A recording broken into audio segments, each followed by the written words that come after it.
I think it's more about being genuine and honest and showing up more than having something good to say. Yeah. They're not expecting you in one message to just be like, oh, okay. Yeah. I'm good now. Like almost like the therapist, right? Like they're not going to be able to say anything in that moment to where the clouds completely part and you're like, okay, I'm good now. Like that's just not going to happen. But I remember I reached a point as I was going through therapy where I'm like, because at first it was, I can't do this. I just want to die. Mm-hmm. And then I moved into like, you could see it like, okay, this is actually doable. Like I can endure this. You can see it, but then it's the last step is, okay, I'm going to start that journey. Real business owner. Whatever your situation is currently is not your forever situation. That's really what real business owners is, man. Like, we don't care where you come from, where are you going? Our goal and our job is to reduce the mistakes that you have to make or the money that you have to lose. You want to be an entrepreneur, you want to be successful, don't give up. You learn, adjust, and continue to move forward. welcome back to the Real Business Owners Podcast with myself, Trevor, Cowley, as usual, Kale, Goodman. Yeah, what's up? Guys, we have a guest today, Mason Sawyer. Mason's story is definitely unique in regards to the fact that nobody's probably had to go through some of the things that he's had to go through. There's a lot of lessons inside of his story in terms of perspective, right?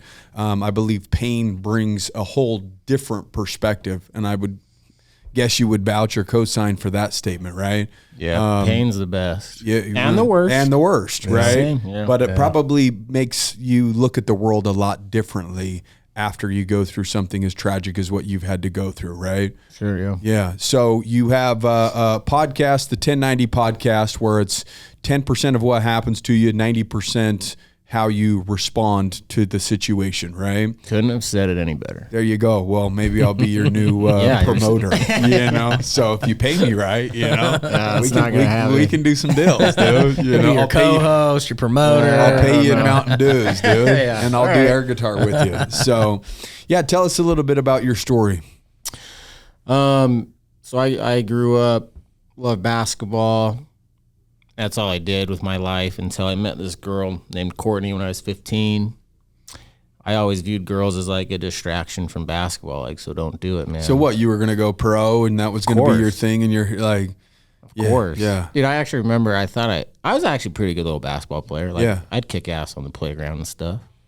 And I remember, like, I am going to the NBA. Like, it's going to happen. Did you have posters all over your room of all the basketball players? Whole thing. The Michael Jordan one where he's going like this? Oh, dude, I still have that somewhere. Yeah. Did you grow up here in Utah? Oh, yeah. You had to have the old Stockton. Everyone was cheering. Everyone was that. cheering for the Jazz, and I was all about Mike. But, were you? But I remember I was probably like seventh. How old are you in the seventh grade? Like 13, 12? 13, yeah. And my AAU team goes to Florida for like this national tournament, and like I just got my ass kicked. And I remember like flying back, like, okay, I don't think I can play in the NBA, but maybe I can play college ball. That's when the doubt started creeping in. But like reality hit me, like, okay, like, wow, not very good. Yeah, I won a state championship at baseball when I was 13. And then we went and played the other states. And we thought we were hot shit. And it was like 19-1. Yeah. Dudes were like 6'1", throwing heaters. Dude. We were just like, man. Let's just have fun at the hotel and use this as a kid vacation, you know? Exactly. So basketball is my life. And then I meet this girl when I'm 15 named Courtney. And we just, I just feel all the feelings for her. And we start dating. We go to every school dance together through high school. Our senior year, we won the award most likely to marry your high school sweetheart. Like, we were just that type of couple. Like, everyone at the school knew it. What city did you grow up in? West Jordan, dude. Yeah. Speaking of state championships, we won a state championship in 2009. Okay. So, yeah. Were you a part of it? Of course, I was the starting point guard. There you go. Believe it or not. Star, bro. Yeah, okay. The leading scorer. Nah, I don't know. He's going to start fabricating. Yeah, leading. All-state leading scorer. I was going to go pro, and then I blew my knee. Yeah. And, And then both knees, and then my ankles, and you know how it goes. The Clippers were talking to Yeah. So I met her, and so then I serve an LDS mission. She waits for me for 2 years. She writes me 3 letters a week, and I That don't happen no more, though. No, yeah, so they're gone for 2 weeks and then they got a new one. Exactly. You know? So she waits for me. We come back. We get married, and I'm good enough to play college ball, like I wanted to, and so I get a scholarship to Utah Tech. It used to be Dixie State. So we get married. I go play basketball at Dixie State. Courtney gets into the nursing program there. We have our first kid, Riggins. What year is this? This is 2016, so this is my senior year at Dixie. We have our first kid. Having a kid playing college basketball is not ideal, by the way. Very difficult. Yeah. We have our first kid. I graduate. Courtney graduates the nursing program. We end up moving back north, and I get the head coaching job at my old high school. So I'm the head basketball coach there. Courtney's a nurse. And then we have 2 more kids. We have Blue. I'm from Utah, so we have weird names for our kids. Yeah. It's just how it is. But so we had Riggins, and then we had Blue, and then we had our daughter Frankie. And just had it all, dude. Had the job I wanted as a basketball coach, beautiful wife, kids. And then I get a phone call one day from Nets on Fire here in St. George. And they're like, hey, we want you to be our basketball director or director something like guy. that. I didn't even know it was a real job, but it was basically my dream job. They're like, hey, we want you to come train players, help us put AAU teams together and travel and coach. I'm like, what? And they're like, yeah. I'm like, okay. So I tell Courtney, and she's like, no way. I'm like, yeah. So we pack up the kids and we go back down to St. George, which we were excited about because we started our marriage in St. George. Like, we loved it. So we were always looking for a reason to come back. Yeah. So we come back and start the new jobs, and then quickly after that, we have a family reunion in Bear Lake, northern Utah. And I tell my family, like, hey, we're not going to be able to go because I just took on this new job. We have our first tournament that weekend. Like, I can't bail on the first tournament. So sorry, like, we never miss the family reunion. Like, family's number one. Like, and I think everybody that lives in Utah has had a family reunion in Bear Lake. Yeah. I think it's true. Family Reunion Town is what they should just change the name to. Yeah. So we actually weren't going to go. And then that Friday rolls around, and my wife, Courtney's like, Mace, you're going to be coaching all weekend. I'm just going to take the kids to the family reunion. They're going to love it. I'll be back Sunday. I'm like, yeah, sounds great. And then I tell her, like, you should call my brother Race, because Race also lives in St. George. He's going to the same family reunion, obviously. And he's from Utah. Yeah. His name's Race. Exactly. Yeah. And he has a kid named Ran. Well, my son's name's Major. His son's name is Knox, you know. There you go. See, you guys are with me. Yeah, we can co-sign. So so she calls Race and it's like, hey, Mace can't go. Like, what are your plans? And they kind of have the same thing going. Race can go with his youngest son, Ryder, but his wife, Keisha, and their other kids can't go. So Race and Ryder go with my family to the family reunion. And then that Sunday on the way back, they were driving home. They're in Fillmore, Utah, which is about 2 hours away from St. George. Big dust storm kicks up, blankets the highway, causes a 22-car pileup. It kills 8 people, and 5 of them were my family. So everyone died except my son, Blue. He somehow survived the car accident. They pulled him out of the car. They life flighted him to hospital at University of Utah. I had to drive 4 hours to get there. I had to drive through the car accident to get there. What were your thoughts the whole time driving? I mean, you're just kind of like... Just like it's not happening, and the stages of grief all at the same time. Like, part of you's like in shock and denial. Yeah. Part of you's angry. Part of you's just depressed and crying. Part of you like accepted it and is like, Mace, we need to make phone calls. You need to get to the hospital. Like, kind of the survivor guy. Yeah. I was, dude, the stage of bargaining. I never experienced anything like that. Just making these bargains to God or whoever, just screaming like, I'll do anything, take me, like just going through that stage. And Just this is, kinda this really is all going through while all you're of it. driving? Or these are just Well, stages that you went through? Yeah, I couldn't drive. I was in no condition to drive, so my buddy Jake drove me. But yeah, I was screaming, crying one minute, dead silent the next minute, and just going all over the place. And kind of still am, if I'm being completely honest with you. I kind of am able to hide it better, but that's still kind of very much how it is in my head. It's very much shock, and some nights I just lay in bed like, no way, like, how does that happen? Yeah, so that's what I would call my 10%, and then just been focusing on the 90% since then. Like, okay, Mace, Now this what? this happened. Yeah. What are you gonna do? Yeah. You gonna lay in bed the rest of your life and just drink yourself to death and numb the pain and never Is talk that what about you were them? doing early on? Oh yeah, It's just alcohol, I alcohol. don't even. Yeah, it was wake up, whiskey. You know, I do pride myself on. I always made sure Blue was okay. Yeah. Like, he was at a sitter with grandma or someone, and then I would just check out. Lots of drinking, lots of Xanax, marijuana. Just run from it. Couldn't deal with it. Yeah. So, yeah. And then I don't even know. I don't have like the moment. It's like, oh, like this is where I turn it around. But Yeah. I went to therapy and that helped. Starting to like talk what, about a couple months, 6 months, a year after? Like, what was the? I honestly, I don't know. It may have been a month. It may have been 5 months when I went to the first therapist, and I hated it. Yeah. Because Well, is it because you're just like you can't help me because you don't know what I went through?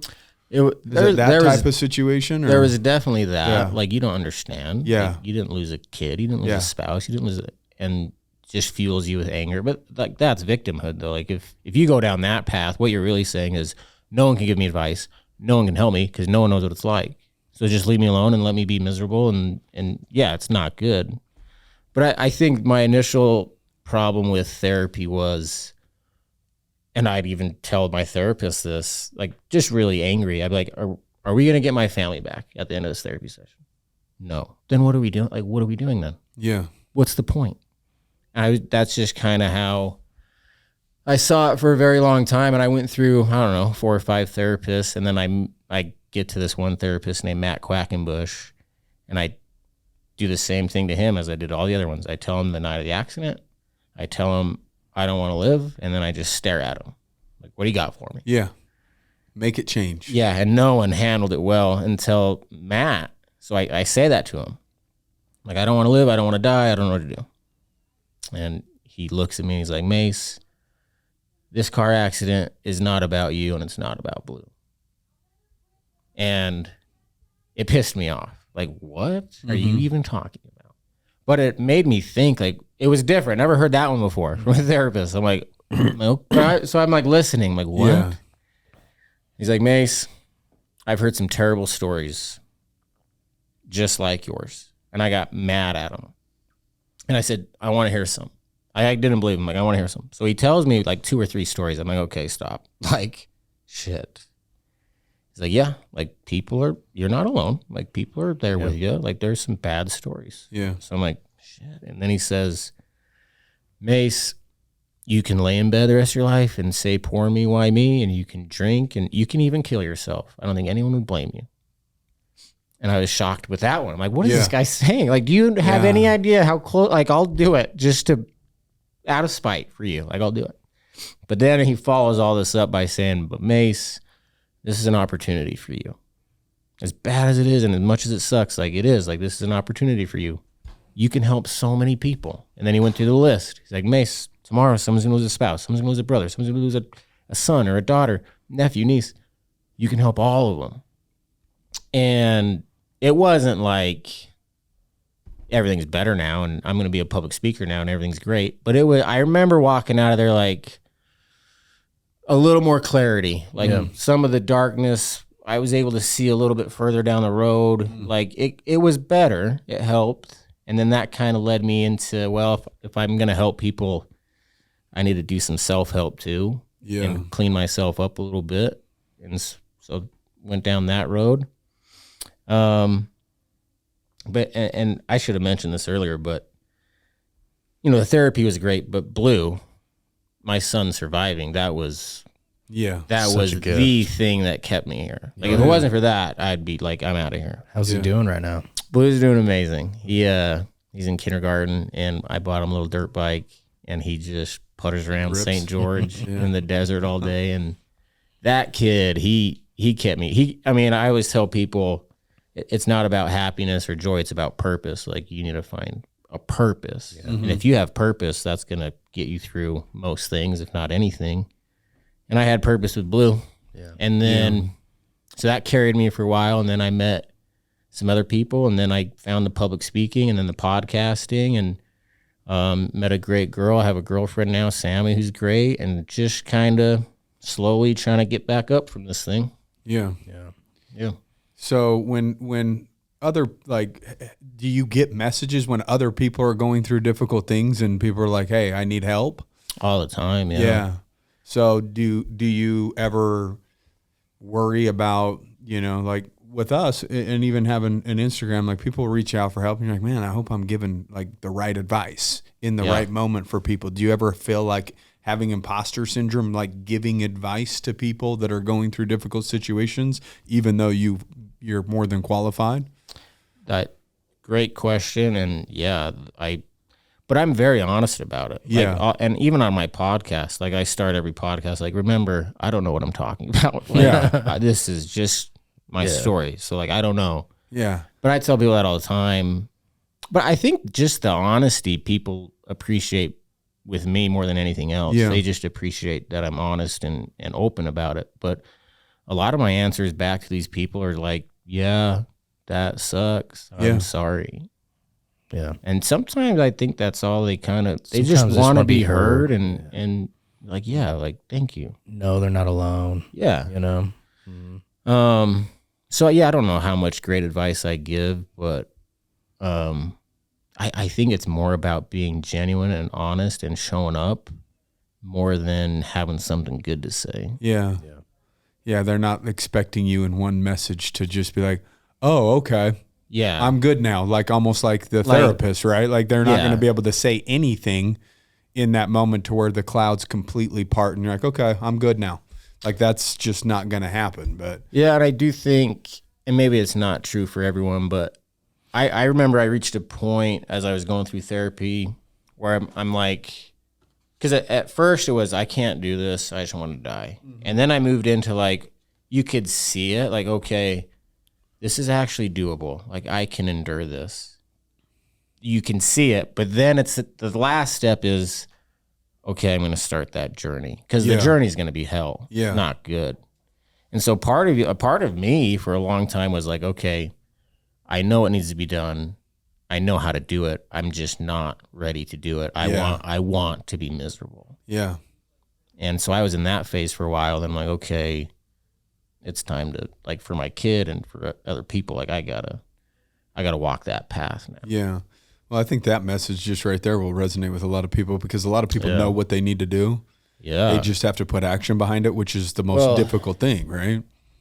Yeah, like to face whatever it is that you need to face and try to face it head on as much as possible. And that's why the whole analogy with the buffalo and the cow is so good is you see the storm. Like, like, okay, it's here.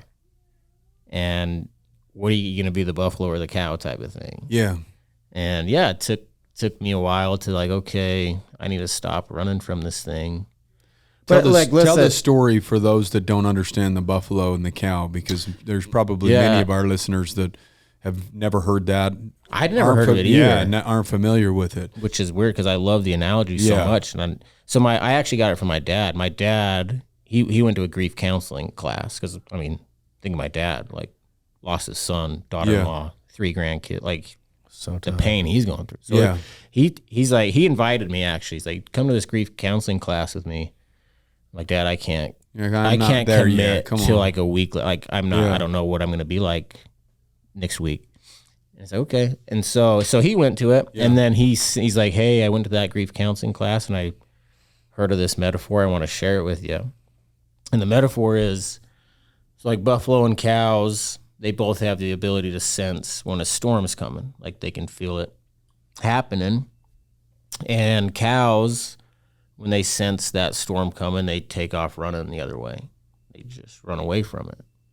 And that was me.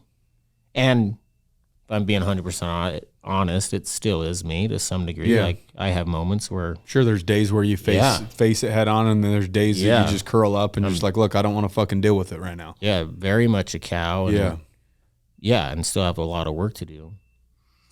And I think a lot of people are like that. Yeah, they run from the store. And I Everybody think, did. I mean, you know that you're a sports guy. Like growing up, sports are great metaphors for this. But like if it's a small enough storm, you might be able to get away from it. Actually, you can outrun that thing.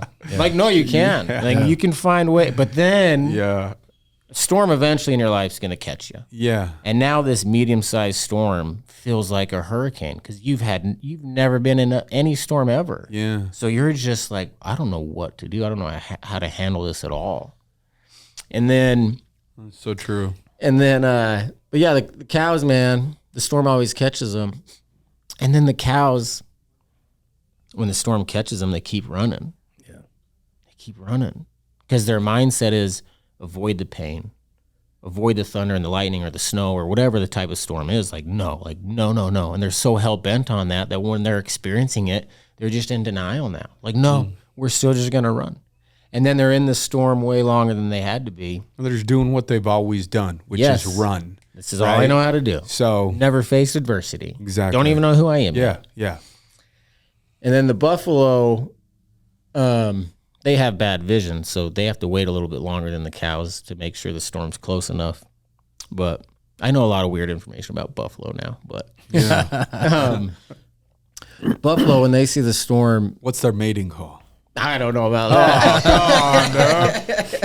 I was gonna test you. You start squawking or something. I'm like, damn, I don't know. I don't know everything. But buffalo, when they see the storm, they head right into it. And it's important to understand that the buffalo are scared. Yeah.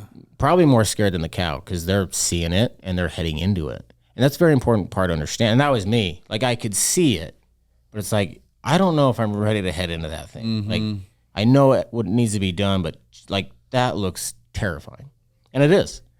And so you head into this thing and you start going to therapy and you start talking about it and you open up that wound more and more because where the healing is and the growth is and all the good things that come from the trauma, it's in the exact same spot of where all the terrible, nasty stuff is too. And that's why the storm's a perfect analogy. Yeah. Like, yeah, it's going to be hell, but the gold is in there. Yeah. You head into it.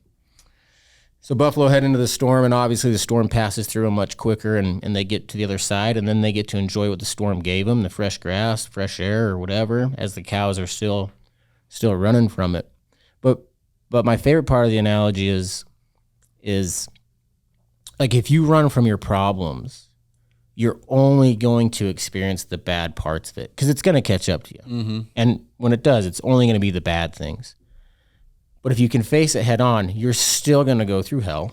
It's not like the storm doesn't hurt you for some reason. Yeah. But what you find is the good parts of it. There's some form of empowerment happening. Yeah, and it took me a long time to learn that with my traumas. Like, Mace, there's actually very beautiful things within this. And if you can face it head on, you can find it.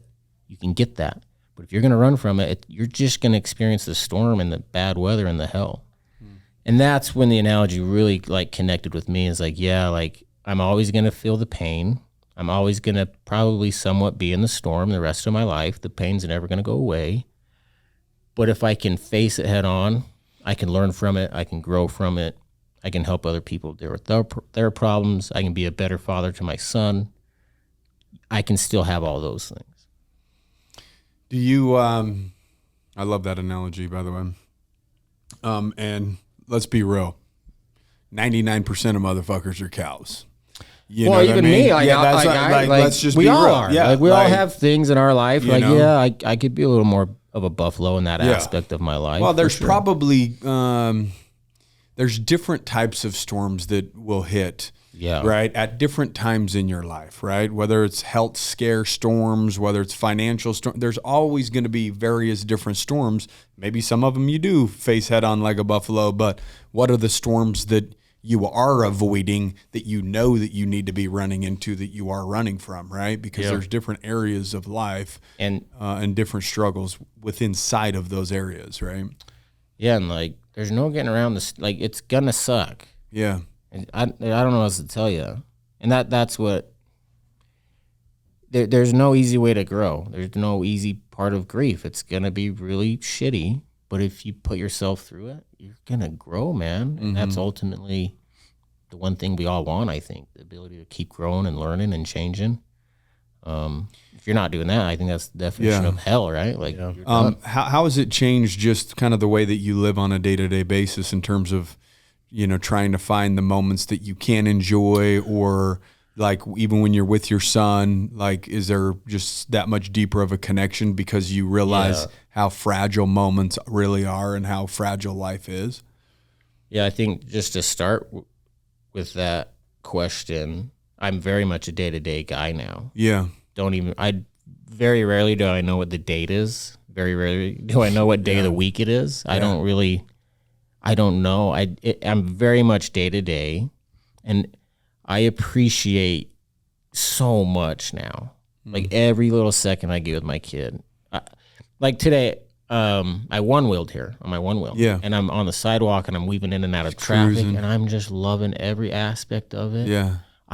I used to care what people would think. Yeah. Like before the accident, I would never one-wheel in front of people on a busy sidewalk. That sounds awful. Well, we were talking about the public speaking thing too, that you do. And like now, you said back in the day in school, like, don't put me in front of people. Like if you were to tell me you're going to have a podcast where you talk about your feelings all the time, I'm like, what are you talking about? Fuck off. No. Yeah. And just the freedom of not really caring that much about the perspective of other people. I mean, I do to some degree, and then like money, I don't get it anymore. Like, why do people love money so much? So that really spun me around for a new one. Like, I don't get why people just want all the cool stuff and money. I don't get it. I just really can't even relate to it. So yeah, there's been a lot of things that I've gone through that I don't know if I'd get this perspective any other way. And I love that part. So did you have did you ever have a place high value on money prior? And then now all of a sudden your perspective's different about it? Well, and what do you value now, over money? Time. Yeah. Time, dude. Like, and not just time, but like, here's another example. I remember we planned a trip to Destin, Florida, and we get a 24-hour layover. Yeah. The old Mason would have ruined the trip. Yeah. I'd be emailing complaints. But still Trevor that would they ruin tell me my like, trip. but they tell me like, hey, sorry, flight's delayed, whatever. And I'm like, okay, like we get to be what it is. We get to be in the airport today with my son Blue, with my girlfriend Sammy. That's pretty cool. Like, what can we do in the airport?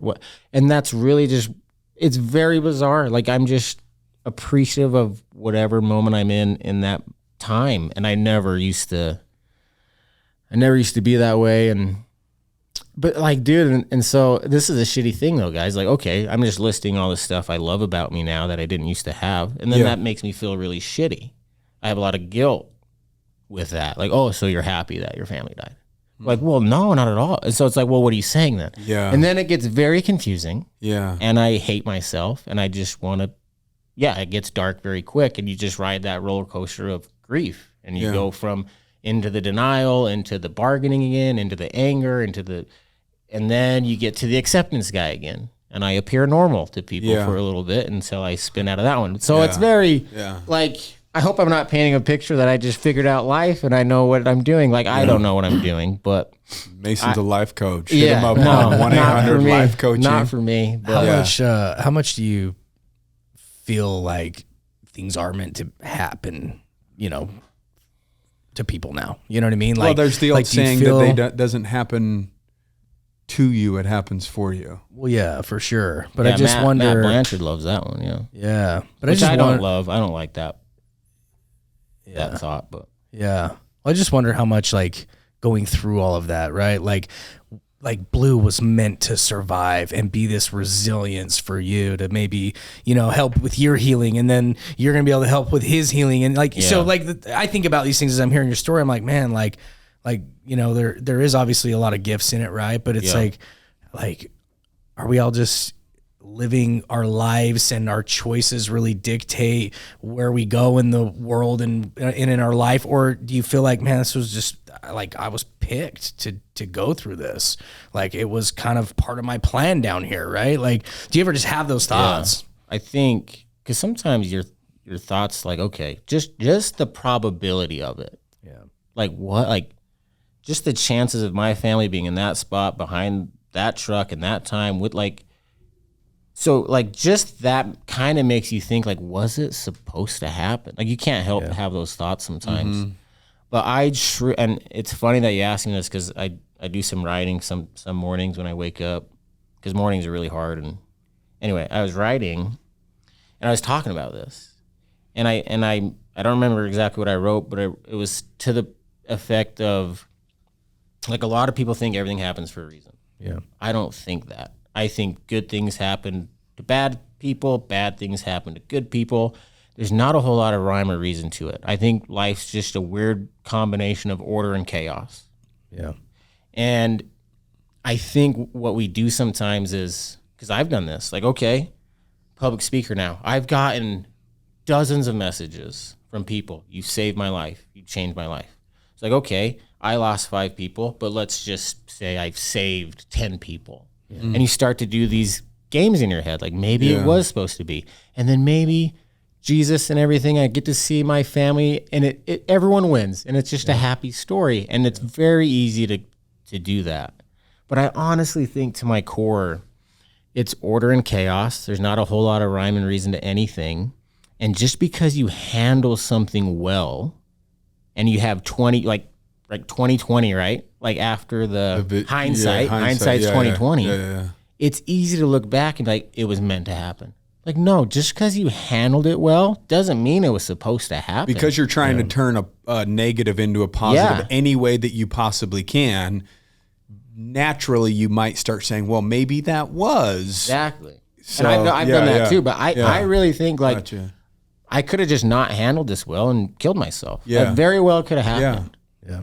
And that does happen. We just don't hear those stories. Then you don't invite those people on your podcast. Yeah. Would you then say that was that person's destiny because that's the way that they handled that? Exactly. Right. Exactly. You see what I'm saying? So that's how I see it. Is like, dude, like you actually didn't have to get a divorce, or your kid actually didn't have to die. Yeah. You just handled it well, or you learned from it, and now you have this cool perspective. But you could have been a better husband from the get go. Yeah. Or you know what? Like it did. That's just how I see it. I don't think it had to happen, but it happened. Let me ask you this: what's your, you said you served a mission. Yeah. Yeah. So you were, good Mormon boy, and are you still a church going weekly guy, or did that change you, or did your relationship with God completely change? Talk a little bit about that, because I think that's super important, because when something tragic happens in somebody's life, usually they either go 1,000% into religion or spirituality or whatever, or, sometimes it tears them apart away from that. Right. And so I'm interested to hear your perspective on that. Yeah. So I was very Christian, LDS. Yeah. Believed in God, prayed every night. I don't believe in that type of God. I don't believe in the Christian God with like a beard, like not going to help you guys with starvation, but I'll help Jenny find her car keys. Like I struggle with that guy, but like. Oh, so when you're saying when they say a prayer to help me find my car keys and they pop up and they're like, I said a prayer, so my keys popped up. Yeah. But then you're saying there's still kids that are starving to death. Yeah. Yeah. Okay. That makes sense. That one's hard. Yeah. Like people, oh, God saved my life. I'm like, well, I wonder why he didn't save my family's life. I don't know. So I struggle with that. Yeah.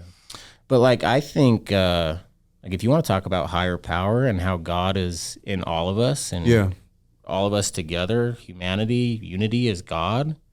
Yeah, I think those are beautiful conversations to have. But honestly, like, I fell in love with Stoicism. So that's kind of closest thing I have to religion. And Stoicism is basically focus on what you can control. And I'm a day-to-day person, so I'm just going to focus on what I can control today, which is usually my thoughts and my actions. Mm-hmm. If there's a third one, let me know. But that's basically all you have control of. And that's what I put most of my focus and energy and time into, is being a good person, trying to help other people. Basically trying to be like Jesus Christ. Yeah. Even though I don't know. Yeah. So did that all change after the accident? Yeah. So you guys were all you church going weekly up until that point, and then after that it was kind of like I need to shift. I have no idea where you guys are at with any of this stuff, so I don't want to like. Yeah, you guys can believe whatever you want. But I probably about 2 years before the car accident, I was like, I would read church history stuff, and I went down those paths, and like, okay, this isn't. Made you start questioning things. Yeah, I don't know about this, but I have such a good life. I love it. Yeah. So I just kind of kept my mouth shut and like, okay. Just kept showing up as that person. Yep. Yeah. And then your whole world, whole world gets blown up and you don't really care what people think. And then I just say what I think and it is what it is now. And that's kind of where I'm at now. Yeah. But I mean, I'm not a religious guy. I mean, I don't go to church every week or ever. Well, but I do believe in God, and I do believe that there is a higher power, and this is a new thing for me that I'm just exploring within the last year or two, because my higher power at one point was just money. It was like, dude, I want to get rich and I want to make a bunch of money, and then made a bunch of money, and it was like, okay, there has to be something bigger than just this, right? Yeah. And so, that's a journey that I'm on as well, but I do believe in God. And I do want to, and I've had people on my podcast that have been through terrible stuff. Yeah. And their relationship with God is everything to them, and it gets them through it. And that's awesome. And it's just not for me. It doesn't help me. It doesn't make sense to me. So I don't put my time and energy into that. I put it into something that I feel helps me. That speaks to you. Yeah. It's just not for me, man. Yeah. Everybody's a little bit different. And I think that's what's important is, are you doing the things that speak to you, not playing the role, which is what you were saying a couple years prior to the accident, right? Just because you showed up in the world a certain way for a certain period of time, you kept showing up in the world that same way, because it's just like, oh, this is how I've always done it. And then you said after the accident, kind of, I didn't care anymore, right? It gave me permission to kind of explore other things, right? And so I think more people need to be true to what they feel, what makes them better, versus just showing up in a certain way because they've always showed up in that way, and that's the only way that they know. Right? Yeah, I think that's well said, man. And dude, I honestly think, I'm not trying to be the peacemaker here or anything. I honestly, truly think it's all the same, whether it's a God or like we're all basically doing the same thing. Like we're trying to learn, we're trying to be better, we're trying to be nice to other people. Like we choose different vehicles to do that with, but I think we're all after the same thing. So I don't know how much it even matters. Peace and fulfillment, I guess, is what every human on the planet is seeking, and every human on the planet seeks for peace and fulfillment under different rocks. Whether it's the money rock, whether it's smoking weed, whether it's being the surfer at the beach. That's where they find everybody finds peace a little bit differently. But at the end of the day, don't stop searching until you actually find that rock where your peace is underneath it, right? There's an activity, there's something that will bring everybody, I believe, a level of peace, where literally when they're doing that, that's all they're doing. It could be basketball. When you're playing basketball, you're just in it, playing basketball, and that maybe brings you peace in that moment where you're not thinking about anything but what you're doing, right? Yeah. And I think that there's an activity on the planet for every human being that they could do that will bring them some form of peace while they're doing that thing. Now the question is trying to find it outside of that thing, that's a whole nother story, right? Yeah. No, that was well said though. Man. Yeah. You should run for governor or something. Yeah. That sounded good. Well, I live in Virgin, Utah, and it's a town of 900 people, so I think I'll try mayor. You got my vote. Well, you got to move to Virgin first, bro. Maybe I'll put a spot on my property and give you an address just to buy a vote. It's kind of like what you talked about in the very beginning, though. It's like comes back to purpose. Right? Yeah. If someone's purpose involves the money rock, right? And they're like, oh, I can make a difference, or if that's their purpose or whatever, it's like, that's their thing, right? But so if I feel like if you find your purpose, like find more of that peace, right, in whatever it is that you're doing every day. Yeah. But so how do people connect with you if they want to connect with you? I mean, obviously you have a very powerful story, powerful perspective, life ups and downs, lefts and rights still. As he said, he's not, Buddha fucking over here. He's still. I don't know what's going on. So. Yeah. Well, dude, I mean, but you're like, it is an incredible story. And honestly, dude, like I sat here and thought about it as you're telling it. It's like, man, how hard would it be to tell the story over and over and over again? Right. Because you're being a buffalo. You're not being, you're facing it. You're talking about it.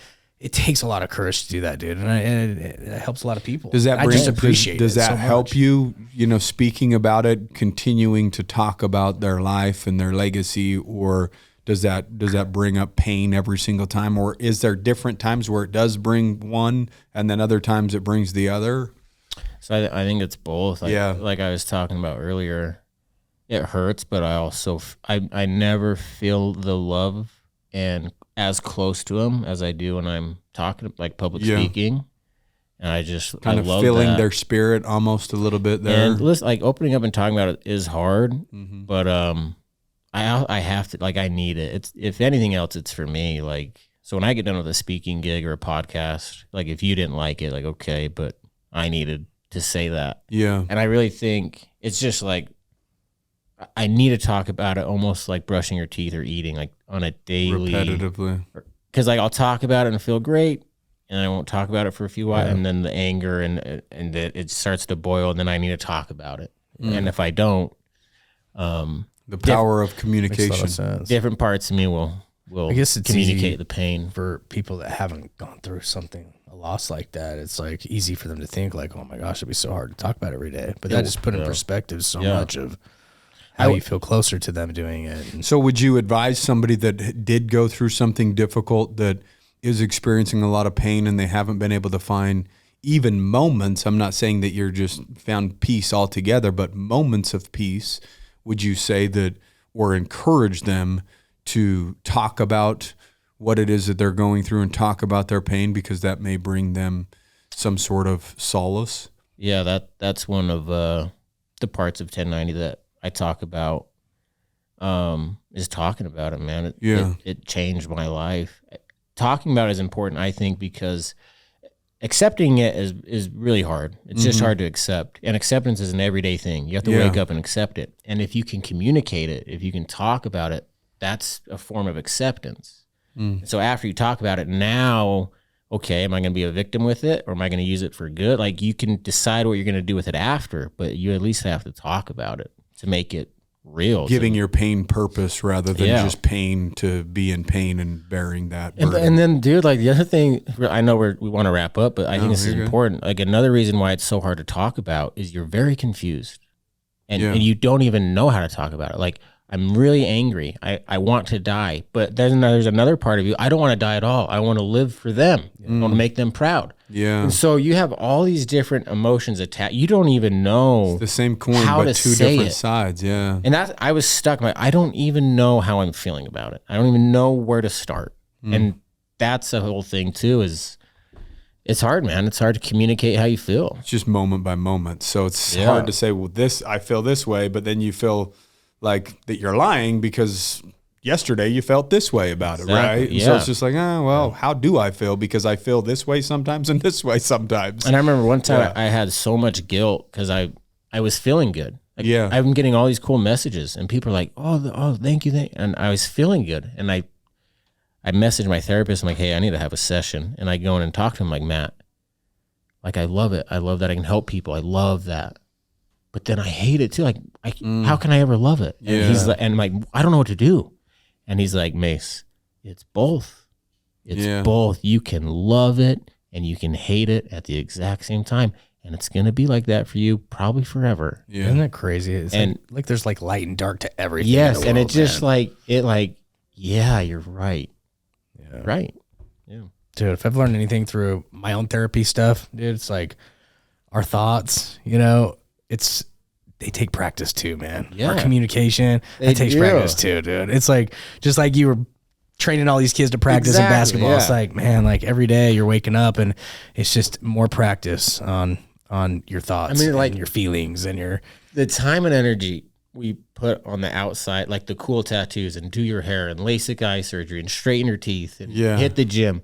But we don't do anything for the inside. Like very little do we ever venture in there and know what we're doing and exercise it. And well, you're putting those things, you're doing those things because you want a certain feeling on the inside. That's why you're getting this and getting the cool, getting this and getting that, you know, because you're searching for that feeling on the inside. Yeah, I like that. But you're searching it in all the wrong places. Yeah. Right. And so, I mean, let's be real. The only reason why we do something is because we're hoping that it makes us feel a certain way, right? We take a vacation because we want to change our state and we want to feel a certain way. Yeah. We buy that shirt. I rolled up my sleeves because I felt fucking cooler rolling up my sleeves, right? Like that. Isn't that the truth? It looked cooler, dude. Yeah, it looked fucking cooler. And it felt cooler. It does. So I was looking for a feeling, okay? Yeah. Like that's part of the game, man. And then, you know? And then like, when's the last time you guys cried? Like when's the last time? Like I'm talking like tears out of your eyes. Within the last month. Yeah, I don't. This is like a question you don't even ask, guys. No, it's all good. You know, we're very open people. Well, I do struggle with crying, but I lost my dad literally a little over a month ago, like 6 weeks ago, and it's like it's weird how it hits you. You know what I mean? It's like, oh man. Okay, let me ask you because I feel there's something about crying. Dude. Yeah, like when I'm feeling shitty and I cry, it's like the whole throwing up analogy. Like you feel so much better after. I think there's something about a release. Just cry. And people ask me like, what do you do when you feel hopeless? Like I cry for a long time. And then you walk as you cry, you keep going. But yeah, I think there's just something about letting yourself sit in those emotions and work on it and try to talk about it. And it's scary and it's really vulnerable. And but I think that's the storm. Yeah. It's scary. Sitting in that, man, is like its own form of practice. And, you know, like I had all these anger issues. Not that I don't get angry anymore, but it's like he gave me this exercise to go inside and like literally write out all these things on every little phase of this anger from the activating event all the way to the effect afterwards. And so, like, I did that for years and it worked in so many ways. But then there's this whole other level of stuff, right? It's like, okay, well, now there's other thoughts or different feelings or shit that like you've got to figure out like how you're going to deal with those things and then create some practice around that, you know? And it's just there's always levels to it. You game one thing and there's a whole nother thing. Like I'm back in therapy right now working on some personal shit that I'm like, holy shit, man. Like I didn't even know that this was a thing until me and my wife started talking about a thing, and now it's like, fuck, now I want to work on that thing, you know? And so it's there's like, always things. There's always things, to man. work on. I'm sorry about your dad, though. That's not a good deal, man. Yeah, that's tough. It is, dude. So give it a good cry. That's the answer. Yeah, that's what I would do. Well, it's like people go and drink ayahuasca and do all this stuff to feel a purge. And that's just, it's probably its own form of a purge and a release that you just need to. Yeah. Well, our body's built perfectly, right? It's built perfectly. I believe that, you know? And so if that's like a lever that we pull, release, like a release valve, right? Yeah. To be able to feel whatever that burden is that we're currently feeling or something that's heavy. That's weighing on you, right? Pull that release valve, let it out, and feel better afterwards. I don't cry enough, dude. I need to cry more. Yeah, you should cry. Dude. I cry at funerals, and that's about it. Like that's good. You know, maybe once every 2 or 3 years. I think crying, talking about it, and then helping other people. So those have been the three things that have helped me get through this. So yeah, I think that's everybody's purpose, to be quite honest with you, because if everybody was focused on helping other people, the world would be a pretty badass place, right? But most people are worried about figuring out a way to help themselves, right? And Accept help, give help. yeah, You know, yeah, it's a challenge. no doubt. So how do people connect with you if they want you to, speak at an event or? usually we have a website, the 1090. I don't know. I never really go on it. And you don't know what day it is. You guys already heard him earlier. I think it's day by day. It's Thursday. It's Thursday. I don't know what, like October something though. I don't know. Getting close to Halloween. 26th. See, you guys don't know either. 26th. Third? 6th. My son's birthday today. Oh, for real? Yeah. But most people just reach out to our 1090 Instagram, 1090 rule. So is it like just straight 1090? Is it underscore or any of that shit? 1090 rule. Well, it's the number 10. Okay. And then you spell out 90. And then rule. And then they send a direct message. That's kind of how they get a hold of you or Most people communicate just with you. DM me like, hey, can you come speak to our high school or to our company or whatever? Yeah. Cool. Yeah. Well, the real business owner speak to my community daughter. will. There you go. Yeah. We'll show you One-on-one. some Do you love. do one-on-ones? I should start charging for one-on-one. Yeah, you should. Yeah, you should, bro. I don't know, like Yeah. dude, sometimes you just got to keep. I got 5 of them, dude. Yeah, So it's like kids are hard sometimes you got. because they don't listen to, to They the don't parents. listen to me, Yeah. man. I'm like, sometimes I have the greatest talk with her. I'm like, God, that one had to have sunk in. No. But like, she's been struggling lately. So I'm like, Yeah. At least what do you we- walk. do we- You I walked told away. Kayla, I was like, I want you to take her to like an orphanage in Ecuador. Like, I know people. She have needs done. a perspective You know what I mean? She shift type does. thing, She yeah. does. Just an anchor experience, just shifting They think we want to punish perspective. them. It was like, yeah. we just want to love them. You know? Yeah. You can't spank perspective into them. Yeah. You know what I mean? I don't think it's possible. So I'm going to follow your page right now because I'm Yeah. like, dude, I don't follow 1090 rule. I'm going to go do it right Yeah, I should follow you guys. yeah, it'd be cool, dude. Jeez Louise, Totally be man. friends. Guys, we hope you enjoyed today's episode. Please share it with somebody that you feel as though will get value, somebody that may be struggling. Reach out to Mason if you want him to speak or if you have something to share with him or if he can shine light on something that you're currently going through. Other than that, guys, keep kicking ass. We'll see you next week. Thanks, guys.